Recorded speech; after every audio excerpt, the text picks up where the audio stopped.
બનાસકાંઠા જિલ્લાના થરાદ તાલુકાના મુલુપુર ગામે પટેલ પરિવારના કુળદેવીના 2 મંદિરોમાં ચોરીની ઘટના હતી, જેના કારણે સ્થાનિક લોકો ઘટના સ્થળે ઉમટી પડ્યા હતા।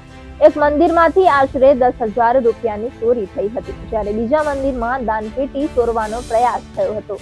થરાદ પોલીસે ઘટના સ્થળે પહોંચી તપાસ હાથ ધરી છે। પોલીસે આસપાસના સીસીટીવી ફૂટેજની તપાસ હાથ ધરી છે।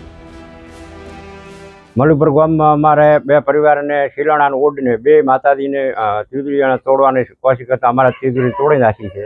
અને સવારના પોરમાં હું આવ્યો તો તાર બધું વેફર કરેલ છે, તિજોરી તોડેલ છે, પૈસા લઈ ગયેલ છે। પૈસા અંદાજે કોઈ નક્કી નથી, પણ 10,000 જેવા હોવા અને બધા વેફર ખોટ બોટ બધું તોડી ફોડીને ડોલિયા વાહન તથા વાહન પણ અડધા નથી એવું જાણવામાં અમારી નજરમાં છે। પછી પોલીસે ફરિયાદ કરી છે, પોલીસ આવી તપાસ કરી અને કાર્યવાહી કરશે।